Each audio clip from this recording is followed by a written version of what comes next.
नमस्कार.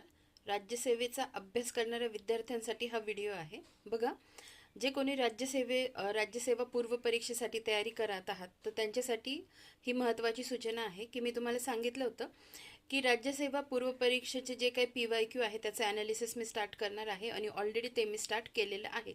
तर मला तुम्हाला सांगायचं काय आहे, काही लॉंग व्हिडिओच्या माध्यमातून, काही शॉर्ट्स व्हिडिओच्या माध्यमातून ते मी स्टार्ट केलेलं आहे. शॉर्ट्स म्हणजे काय, तर रील्स, ज्याला तुम्ही रील्स म्हणता तर त्या शॉर्ट व्हिडिओच्या माध्यमातून मी ऑलरेडीच ते स्टार्ट केलेलं आहे. काल मी 6 व्हिडिओ अपलोड केलेले आहेत, ज्याच्यात एकूण 7 प्रश्न आहेत जे पूर्व परीक्षेला विचारण्यात आलेले आहेत. पर्यावरण या टॉपिकच्या अंडर पर्यावरण या सब्जेक्टच्या अंडर ओझोन या टॉपिकवर जे काही 7 प्रश्न आलेले आहेत ते मी तुमचे घेतलेले आहेत. त्याची लिंक मी तुम्हाला डिस्क्रिप्शन बॉक्समध्ये देते आणि टेलिग्रामवर मी कालच अपलोड केलेली आहे. ते तुम्ही जा आणि बघा. मला सांगायचं काय आहे की रील्सच्या माध्यमातून किंवा शॉर्ट्स व्हिडिओच्या माध्यमातून तेवढ्या वेळेत मी तुम्हाला त्या गोष्टी एक्सप्लेन तर करणार आहेत. त्या व्यतिरिक्त काही ट्रिक्सच्या माध्यमातून त्या गोष्टी लक्षात कशा ठेवायच्या, महत्त्वाचे मुद्दे हायलाईट करून देणार आहे. आणि तो प्रश्न तर तुमचा कंप्लीट होऊन जाणार आहे, म्हणजे PYQ तुमचे कंप्लीट होतील.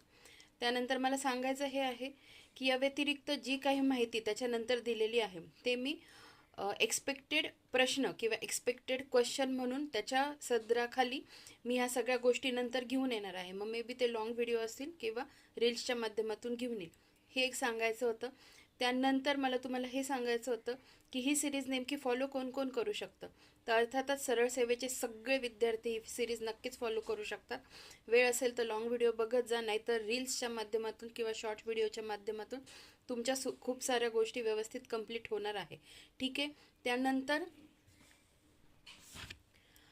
कंबाईनचे विद्यार्थी फॉलो करू शकतात का, तर निश्चितच फॉलो करू शकतात. तुम्ही प्री आणि मेन्सच्या दृष्टीने नक्कीच फॉलो करू शकतात. फक्त प्राचीन आणि मध्ययुगीन भारताच्या इतिहासावरील जे काही प्रश्न आहे किंवा त्याचे लेक्चर्स तुम्ही ते स्किप करा, पण बाकीचे सगळे प्रश्न तुम्ही नक्कीच बघू शकतात. तर एवढंच सांगण्यासाठी मी आले होते. आणि ती सिरीज व्यवस्थित फॉलो करा. नंतर जे काही महत्त्वाचे असतील एक्सपेक्टेड क्वेश्चनच्या अंडर मी ते पण व्हिडिओ घेऊन येईल, म्हणजे हळूहळू असं करून राज्यसेवेचे सगळे PYQ प्लस अधिक जे काही एक्सप्लेनेशन आहे ते आपलं व्यवस्थित कंप्लीट होऊन जाईल. धन्यवाद.